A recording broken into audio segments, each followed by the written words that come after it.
Hello les amis, si j'introduis ce nouveau vlog dans cette ambiance de la night, c'est parce que j'avais envie de commencer la lecture de ce vlog, la toute première lecture de ce vlog, le soir, tout simplement parce que je pense que c'est une lecture qui est très bien à lire le soir, puisqu'il y a des petites vibes un petit peu horreur, j'ai l'impression.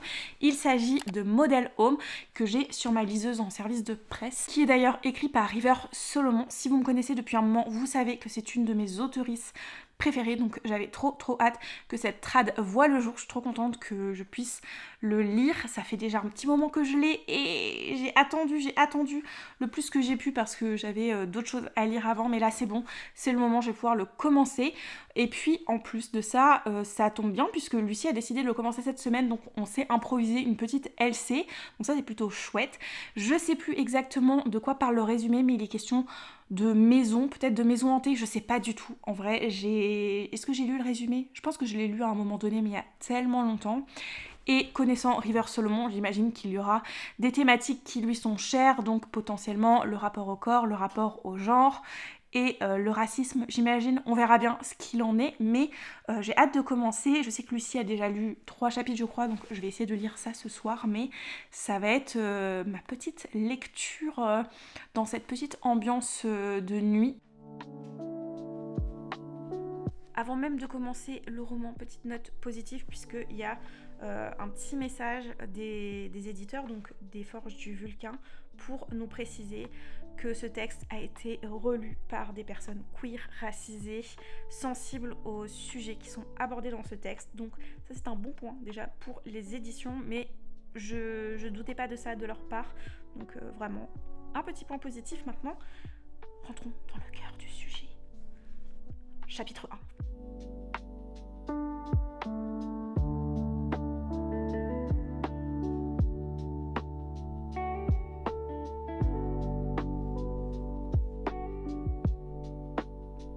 Est-ce qu'on se mettrait pas dans une petite ambiance un petit peu plus creepy?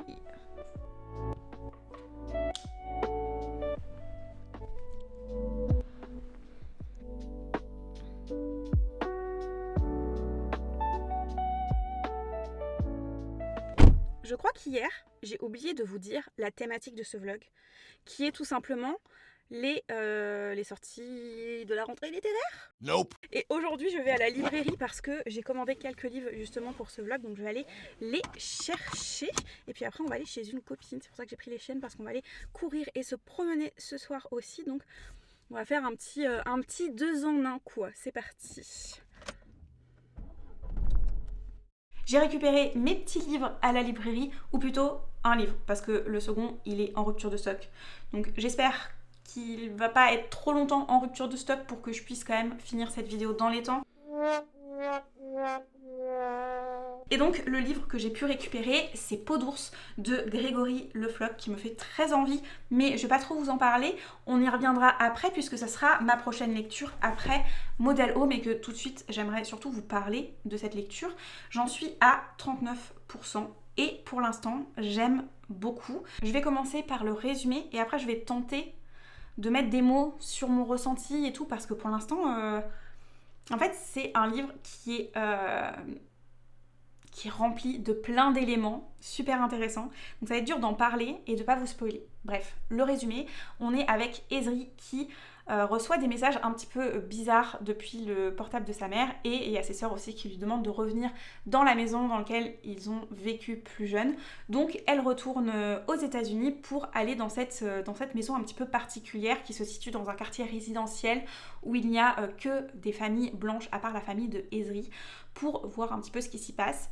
Et en fait, Ezri et ses sœurs ont depuis longtemps fui cette maison parce qu'elle est hantée. Il s'y passe vraiment des choses très bizarres. Il y aurait une dame qui vivrait dans le grenier, un fantôme qui vivrait là-bas, un fantôme sans visage. Bref, il y a vraiment cette ambiance sombre qui est très marquée et très présente dans le livre, que j'adore, qui est parfait pour la saison. Et à côté de ça, on a plein de thématiques qui s'entremêlent à cette histoire, notamment le racisme, mais aussi la santé mentale, le genre, la sexualité. C'est vraiment des thèmes qui sont chers à River Solomon. Et On sent que c'est le cas et elle les traite toujours avec brio parce que c'est aussi une personne qui est concernée. En ce qui concerne l'écriture, ça se lit très bien, c'est prenant, c'est très fluide, mais il m'a quand même fallu un petit temps d'adaptation au début parce qu'on a des alternances entre présent et passé et il n'y a pas d'éléments clairs comme un saut de page ou vous savez, des fois il y a des petits astérix ou j'en sais rien.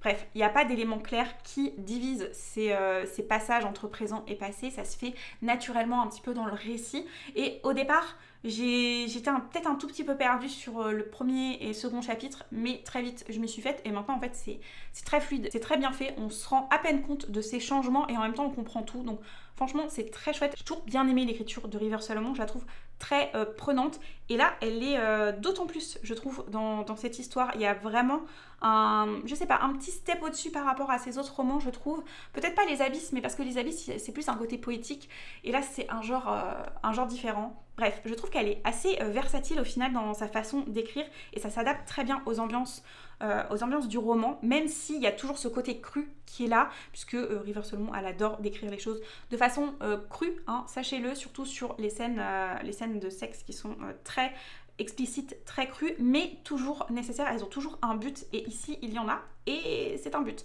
Mais dans tous les cas, tout ce qui est trigger warning, etc., je pense que vous le savez maintenant, ou vous l'avez compris avec mon résumé, il y en a.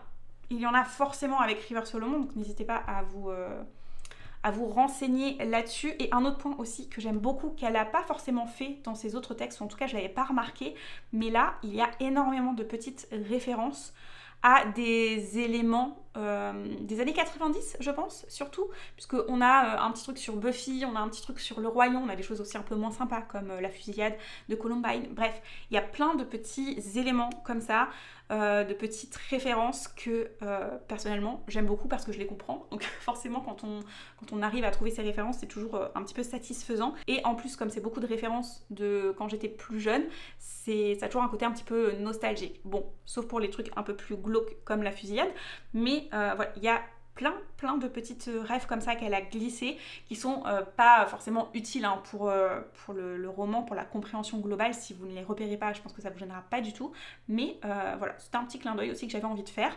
Maintenant je vais aller continuer ma lecture parce que j'ai hâte de voir ce qu'il en est. En plus, Lucie m'a dit que dans des chapitres plus loin, on va parler du père.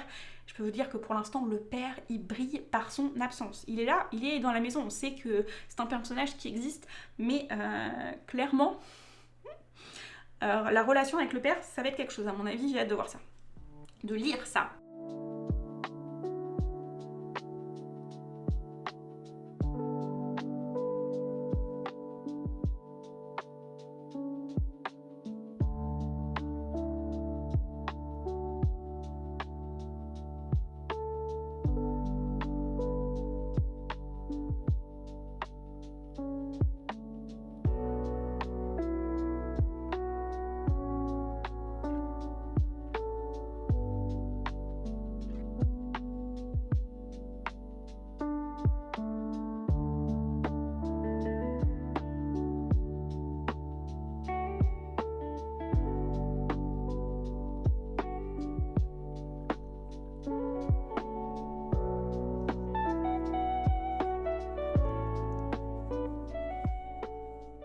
Je sais pas combien de fois vous m'aurez vu dans ces petits fauteuils, mais je peux vous dire qu'ils sont grave rentabilisés.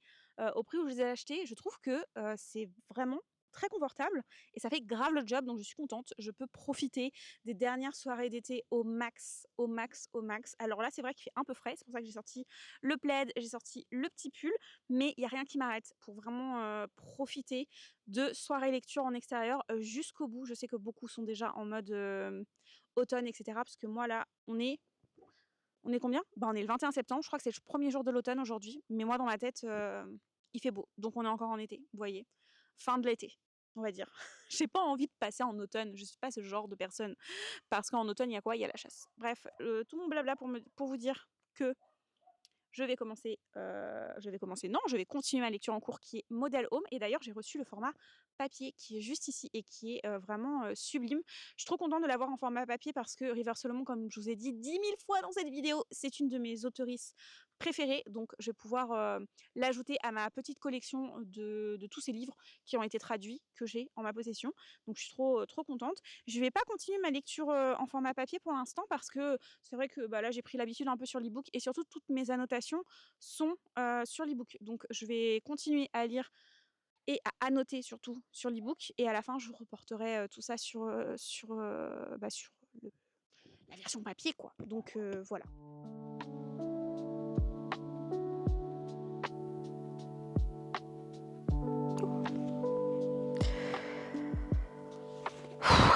C'est dur, c'est dur, c'est dur, c'est dur, c'est dur.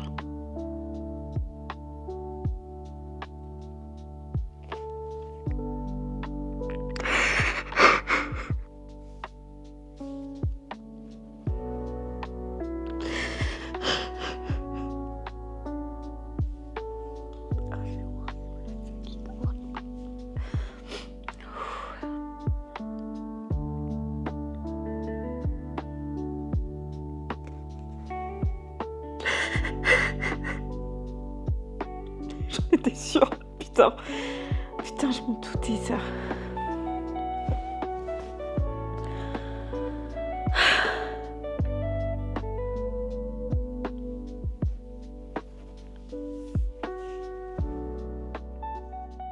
Ça y est, j'ai fini Model Home et j'ai fini dans un sale état. Il m'a fallu quelques jours un petit peu pour pouvoir assimiler cette lecture et pour pouvoir vous en parler parce que, bah, comme vous avez pu le voir, la fin, c'était quelque chose. C'était intense, c'était plein d'émotions, un mélange en fait de colère et de tristesse. J'étais vraiment en colère pour tout ce qui s'était passé, tout ce que nos personnages ont subi, le pourquoi du comment, etc. Vraiment, c'est horrible. C'est vraiment horrible ce qui leur arrive. Et en même temps, j'étais tellement, mais tellement triste pour elles. J'avais juste envie de les prendre dans mes bras et de leur faire un câlin, quoi, un gros câlin, parce que vraiment, voilà, c'était dur, c'était intense, mais ça valait le coup, vraiment. C'était un coup de cœur, ce livre, et je pense qu'il détrône Les Abysses, qui était jusqu'à présent mon livre préféré de l'auteurice. Et ben maintenant, c'est Model Home. Je vous en ai déjà pas mal parlé, donc en vrai, est-ce que j'ai beaucoup plus de choses à vous dire? Oui, j'ai quand même quelque chose à vous dire.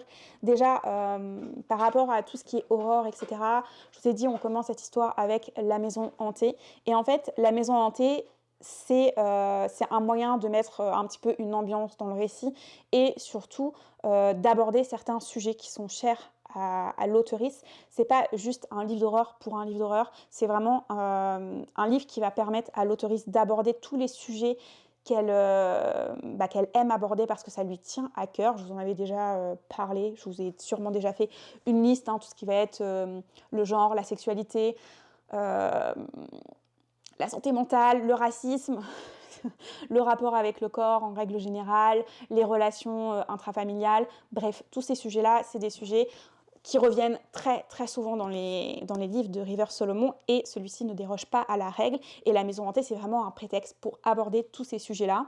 Mais j'ai trouvé que ce livre était un petit peu plus abouti que les autres dans un sens.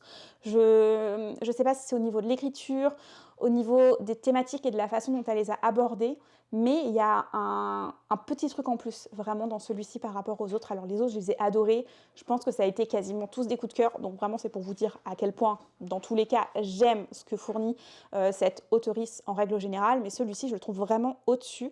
Donc je ne peux que vous le conseiller si vous vous sentez vraiment de le faire, parce que eh bien, vous vous doutez que, vu comment j'ai fini, il y a pas mal de trigger warning, et vu toutes les thématiques que je vous ai déjà énumérées, je pense plein de fois dans cette vidéo, vous pouvez imaginer tous les trigger warnings en question. Ce qui m'a plu aussi beaucoup dans ce livre, je pense que c'est la thématique principale, parce que même si l'autrice aime aborder un petit peu tous ces sujets, on sent que la thématique principale qui chapeaute un peu le tout, ça va être la santé mentale, puisque Ezri est un personnage qui est autiste, comme un peu tous les personnages principaux dans les bouquins de River Solomon. Mais ici, la santé mentale, je la trouve plus poussée, parce que en plus de ça, il y a aussi tous les traumas qui sont liés à la maison. Ezri dissocie aussi à cause de ça, et tous ces éléments-là, toute cette part de santé mentale est décrite avec tant de justesse. J'ai beaucoup, beaucoup aimé, ce sujet-là qui, chapeaute un peu tout le reste, finalement, les relations intrafamiliales, son rapport avec son corps, la relation qu'elle a avec sa fille, sa parentalité, et cetera. Hem, Tout a un lien et elle parle de tous les sujets dont je vous ai mentionné, mais j'ai l'impression que c'est quand même, la santé mentale qui est, au premier plan avec, notre personnage, principal qui est Ezri et qui a beaucoup à dire là-dessus finalement. Donc ouais, une très, très belle lecture que je vous recommande énormément, mais comme tous les River Solomon, j'ai envie de dire. Mais celui-ci encore plus puisque c'est mon préféré. Mais les autres sont tellement géniaux aussi, donc voilà. Vous pouvez commencer par celui que vous voulez en vrai, celui qui vous fait plaisir, si vous en avez lu encore aucun, mais lisez du River Solomon si vous vous sentez le courage. Parce que, trigger warning, je le répète, et si vous voulez savoir lesquels, n'hésitez pas à me demander ou à regarder sur internet, comme c'est des livres qui sont anglophones en général, on les trouve assez facilement. Donc voilà, vous êtes prévenus. Et maintenant que je vous ai parlé de Model Home, on va passer à la lecture suivante. Et de base, je vous l'avais dit, c'était un vlog spécial rentrée littéraire. Donc j'ai été chercher 2 autres livres. Je vous avais montré le premier, c'était Peau d'ours, puisqu'il était disponible quand j'y suis allée. Et l'autre était en rupture, mais entre-temps, j'ai réussi à l'avoir. Il s'agit de La colline de Annika Norlin. Ces 2 livres me font extrêmement envie, mais si je continue la rentrée littéraire, eh bien cette vidéo ne verra jamais le jour. Et j'avais pris une décision vis-à-vis de mes vidéos pour les prochains vlogs. Je pensais que ça allait arriver après celui-ci, mais force est de constater que ça arrivera maintenant. Donc tant pis. Ma décision est la suivante, c'est en fait d'arrêter tout ce qui est vlog thématique, vlog concept, où en fait je dois prévoir mes lectures en avance, parce qu'en fait je n'y arrive pas tout simplement, et j'ai toujours d'autres lectures qui se casent entre deux, j'ai le Galactic Book Club et tout, et j'arrive pas à gérer. J'arrive pas à gérer, et je lis pas forcément rapidement, donc ça ne m'aide pas non plus, entre guillemets, à pouvoir enchaîner plein de livres et à pouvoir prévoir certaines lectures. Donc, eh bien, j'arrête tout ce qui est ce type de vlog. Maintenant, je pense que je vais faire des vlogs où je vais lire forcément, hein, puisqu'on va toujours parler lecture, mais je prendrai les livres en fonction de ce qui me font envie, de ce qui se présente à moi, etc. Et j'ai pas envie, voilà, de me prendre trop la tête avec ça maintenant, surtout que je sors quand même d'une très grosse panne de lecture, donc j'ai pas envie d'y retourner. Donc je vais arrêter de me prendre la tête là-dessus. Et du coup, j'ai commencé un autre livre entre-temps que je devais commencer puisque c'est la LC du Galactic Book Club, mais j'ai rien filmé parce que je pensais pas vous en parler dans ce vlog. Mais c'est bon, j'ai décidé que ce vlog prenait une nouvelle tournure et que c'était pas un vlog rentrée littéraire, c'est juste un vlog lecture, quoi. Et donc le livre que je suis en train de lire en ce moment, c'est... je crois que j'en ferai pas ce plan-là, parce que c'est pas le mieux. Bref, c'est Le Mur Invisible de Marlène Hochhofer. Je prononce sûrement très mal. J'ai pas fait allemand quand j'étais jeune, moi j'ai fait espagnol, donc je sais pas prononcer l'allemand puisque l'autrice est autrichienne, donc j'imagine que c'est germanique son nom de famille. Tout ça pour vous dire que j'ai commencé ma lecture et j'ai déjà bien entamé puisque je suis page 220 et qu'il me reste 100 pages pour finir l'histoire, et après il y a la postface. Et c'est une histoire que j'aime beaucoup, donc j'ai quand même envie de vous en parler. En plus, je savais pas trop comment le caser, justement, puisque j'essayais de prévoir des vlogs thématiques et tout. Je dis pas qu'il y en aura plus, hein. Je pense qu'il y aura des petites exceptions, et surtout j'en ai 2 quand même que je dois faire, donc il y aura des exceptions, c'est sûr, mais bref. Donc comme je vous l'ai dit, c'est la lecture du Galactic Book Club, donc on le lit à plusieurs.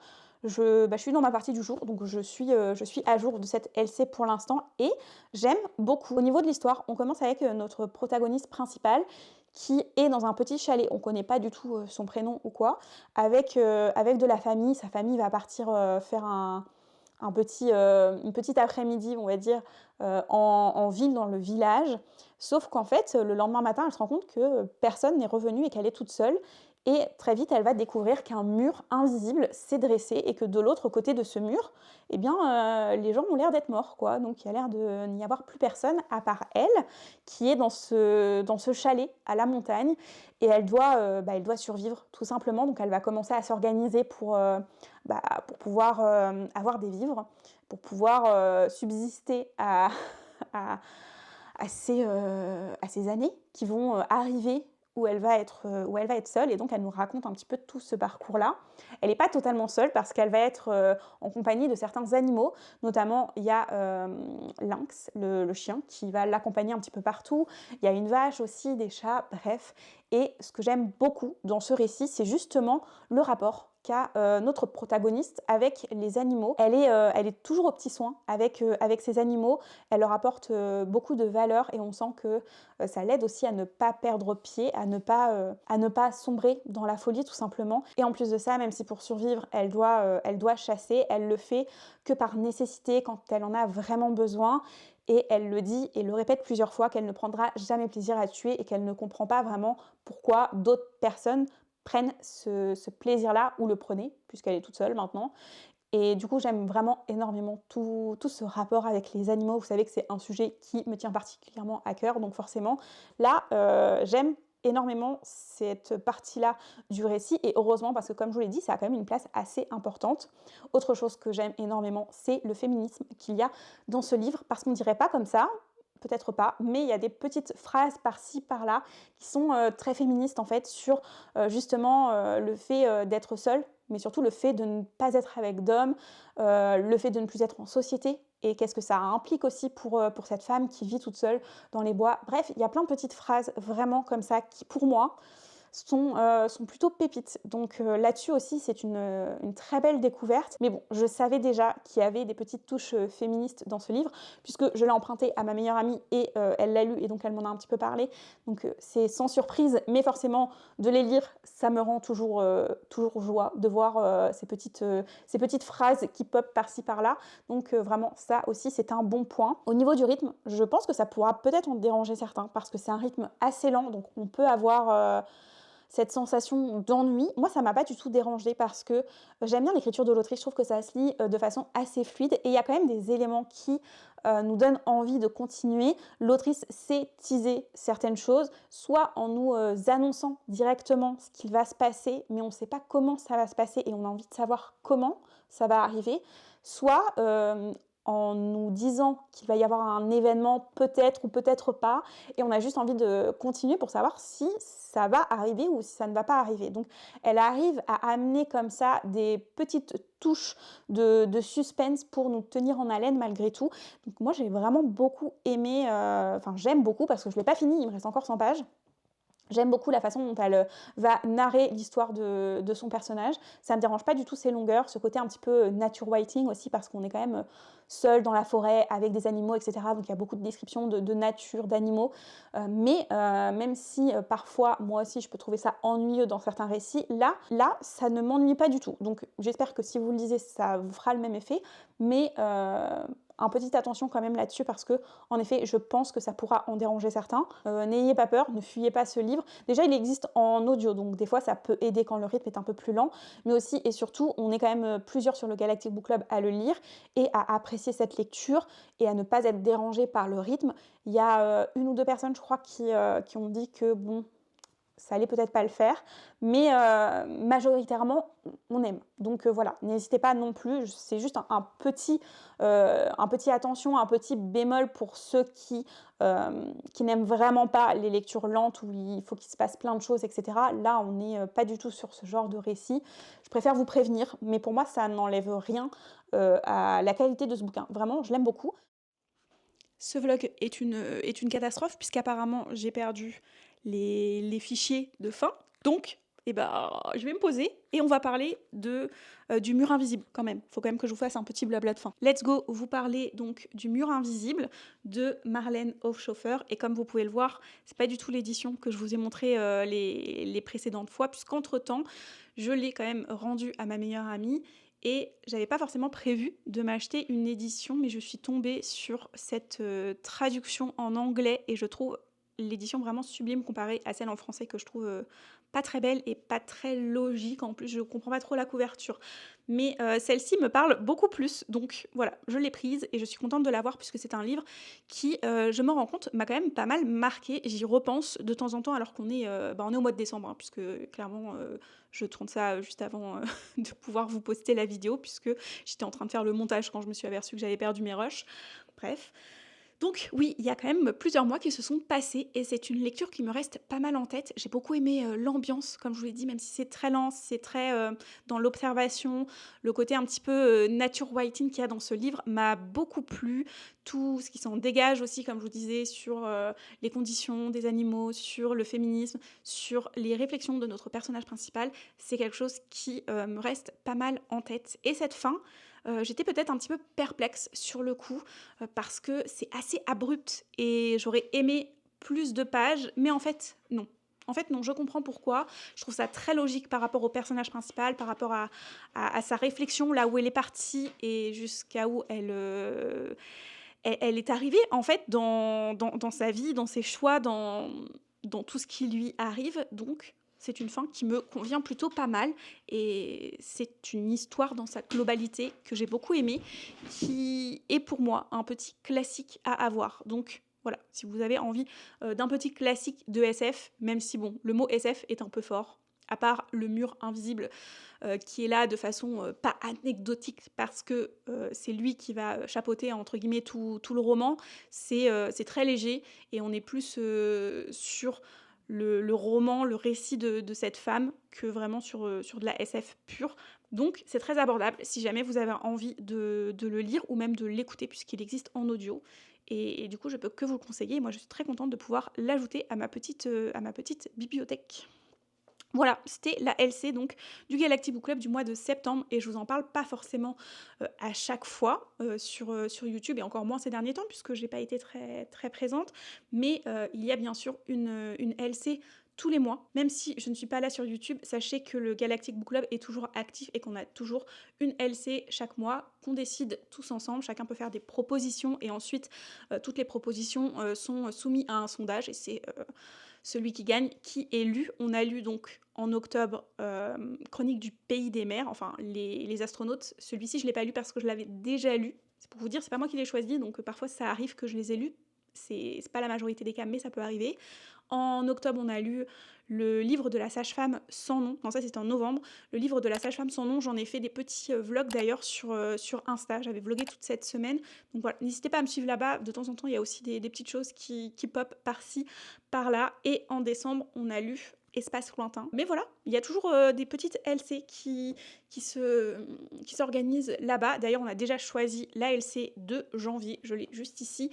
C'est Girlfriend on Mars de Deborah Willis. Lucie me l'avait offert pour mon anniversaire l'année dernière, donc je suis trop contente de pouvoir le sortir. Et j'ai aussi demandé aux éditions Rivage pour l'occasion s'ils pouvaient offrir un livre à une personne qui me suit. Donc il y a un petit concours en ce moment sur Insta. N'hésitez pas à aller checker là-bas pour pouvoir participer et potentiellement nous rejoindre pour la LC du mois de janvier. Je fais une petite pub pour mon book club, mais en même temps, c'est un petit peu mon bébé. Ce Galactic Book Club, ça fait déjà 4 ans qu'il existe et je suis trop contente. On a une communauté hyper sympa, hyper agréable là-bas. Voilà, je suis trop fan des petits astronautes, donc si vous passez par ici, merci à vous d'égayer mes journées grâce à ce petit book club et de me motiver à chaque fois à continuer à lire et à partager mes lectures avec vous, c'est vraiment trop chouette. Sur ce, je pense que ce vlog va prendre fin. Je suis désolée s'il est très chaotique de l'avoir sorti aussi tard. Je suis désolée d'avoir prévu des livres à la base et de ne pas avoir lu tout ça. Là, j'essaye de tout remettre à plat pour 2026 et pour repartir sur de bonnes bases. Donc vraiment, j'espère que cette fois-ci, ça le fera. Mais sachez que je suis toujours aussi motivée pour vous faire du contenu ici ou ailleurs. Donc n'hésitez pas à rester dans les parages. Normalement, ça devrait continuer comme ça. Je l'espère. Voilà. Sur ce, je vous dis à très vite dans une prochaine vidéo et en attendant, je vous souhaite, comme d'habitude, d'excellentes lectures. Salut!